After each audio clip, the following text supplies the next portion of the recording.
Salut tout le monde!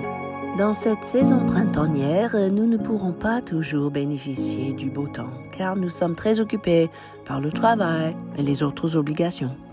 Cela me fait penser à ces personnes nombreuses qui ne bénéficient pas pleinement de la saison de la grâce de Dieu, car elles sont préoccupées par la religion, par la loi, par le devoir, même par la peur du jugement.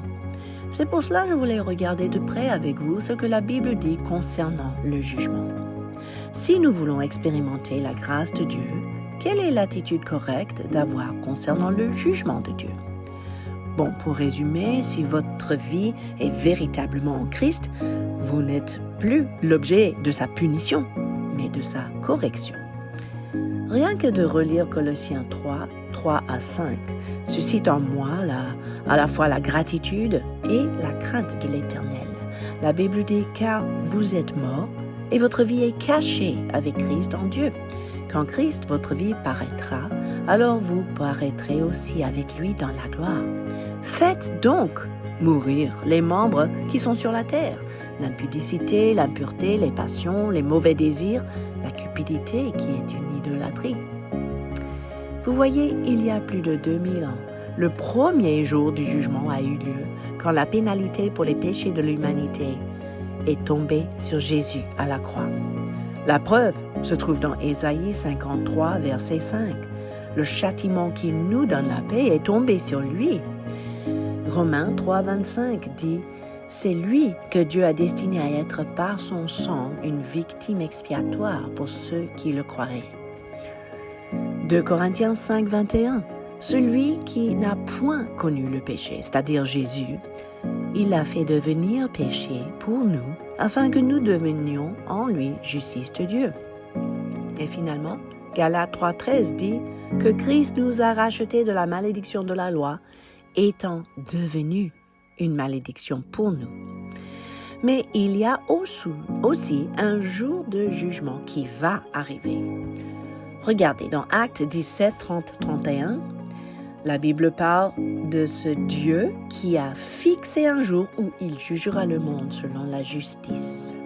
L'apôtre Paul a écrit également « Celui qui me juge, c'est le Seigneur. C'est pourquoi ne portez aucun jugement avant le moment fixé, avant le retour du Seigneur. Car il mettra en lumière ce qui est caché dans les ténèbres, et il dévoilera les intentions des cœurs.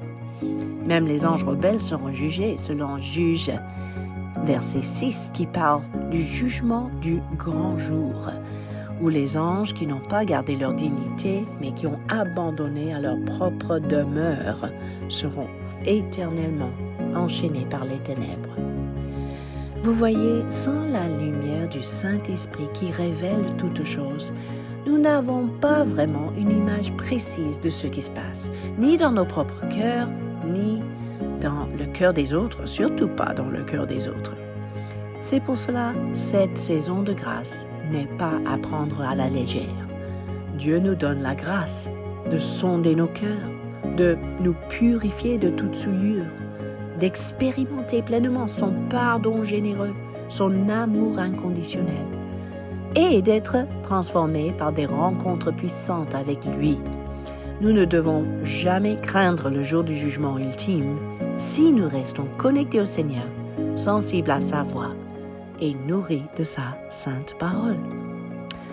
En conclusion, relisez 2 Pierre 3, 7 à 9, qui parle de ces cieux et la terre qui sont gardés et réservés pour le feu, pour le jour du jugement.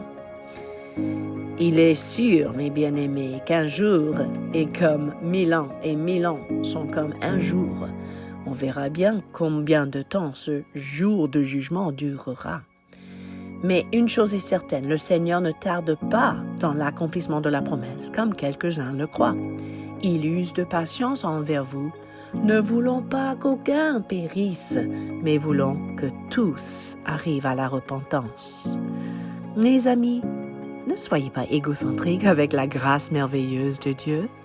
Même si vous êtes épargnés du jugement ultime, il y a tout un monde autour de vous qui a besoin d'entendre l'évangile du royaume et de recevoir le pardon et le salut de Dieu.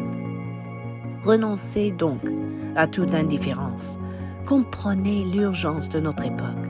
Soyez le porte-parole du Seigneur, la véhicule de sa grâce. Commençons cette semaine.